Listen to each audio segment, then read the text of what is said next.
શ્રીમદ ભાગવત એક માનસ સર હૈ અને બહુ મર્યાદાથી જે રામાયણનું ગાન કરે, ભાગવતની કથા કરે, એ આ સરોવરના, આ તીર્થના ચતુર ચોકીદારો છે,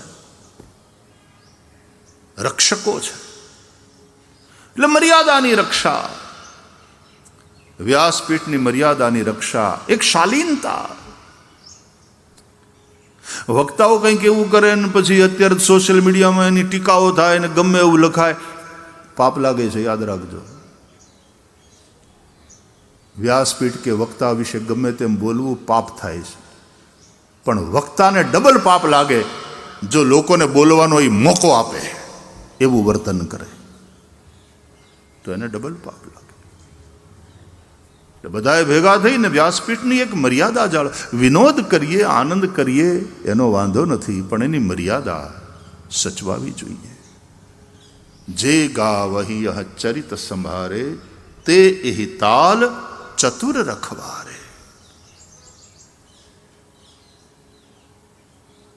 રક્ષક છે, ચોકીદાર છે.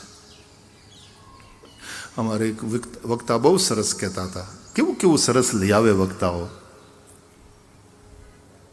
लोग मंच बनाते हैं, उसके ऊपर चौकी लगाते हैं, उसके ऊपर हमको बिठा देते हैं, प्रणाम करते हैं, फिर स्वयं नीचे बैठ जाते हैं.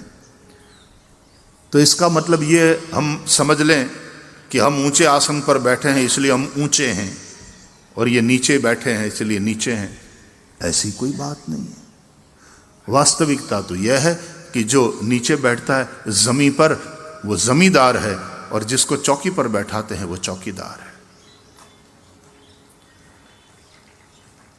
जे गावही यह चरित संभारे, ते एहि ताल चतुर रखवारे.